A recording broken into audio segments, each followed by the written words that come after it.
From Keene in the Shire, the Liberty Media capital of the world, this is Daryl W. Perry, host of FPP Radio News for Saturday, June 10th, 2017. Silver is trading at $17.23 per ounce. Gold is valued at $1,267 per ounce. Bitcoin is trading at 2.4 cents, and the average price of Bitcoin is $2,897.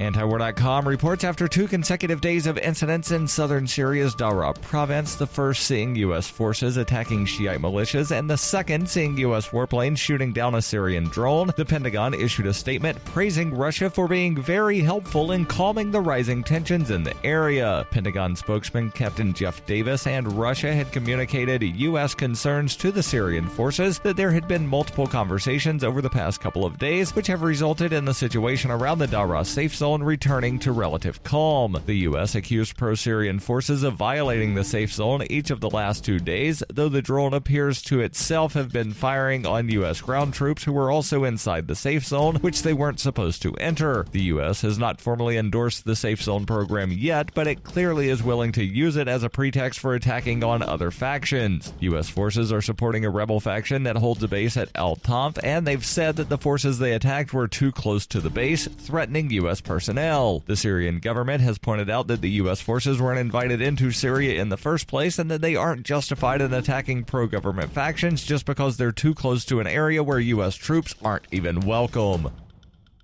For nearly 40 years, Roberts & Roberts Brokerage has been a trusted source for buying and selling precious metals like gold and silver. They also take Bitcoin for precious metal purchases and have permanently removed the minimum purchase amount for all orders paid in the digital currency. Call Roberts & Roberts today for knowledgeable advice on buying and selling precious metals and a forward-thinking approach to new technologies. 800-874-9760 or visit online at rrbi.co.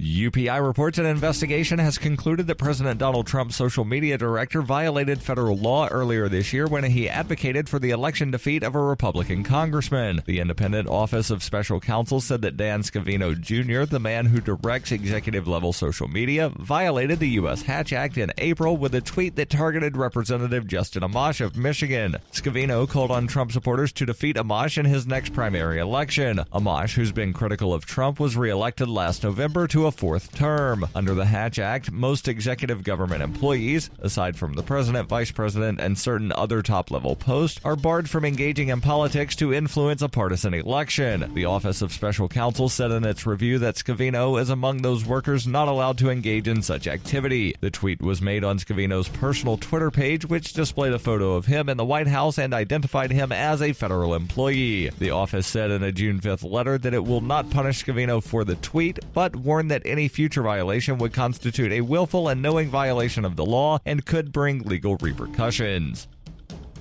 Cell 411 is a free app for Android and iOS that replaces government-controlled 911. Cell 411 allows you to preset a group of friends or private organization to show up in an emergency. Cell 411 is a nightmare to the state because it proves their so-called services aren't needed. Cell 411, because your friends won't shoot you when you're in trouble. Without the government, who would build the emergency services? You and Cell 411. Get it today at getcell411.com. That's getcell411.com.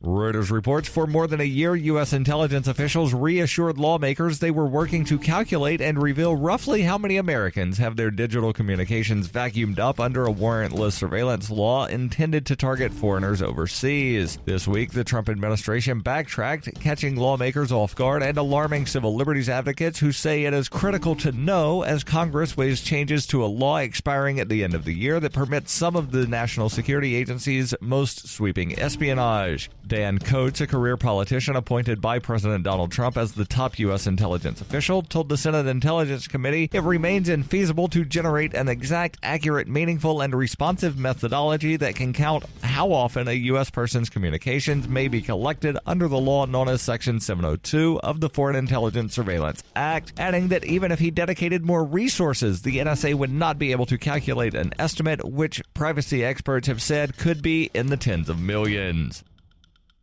This has been FPP Radio News, online at fppradio.com.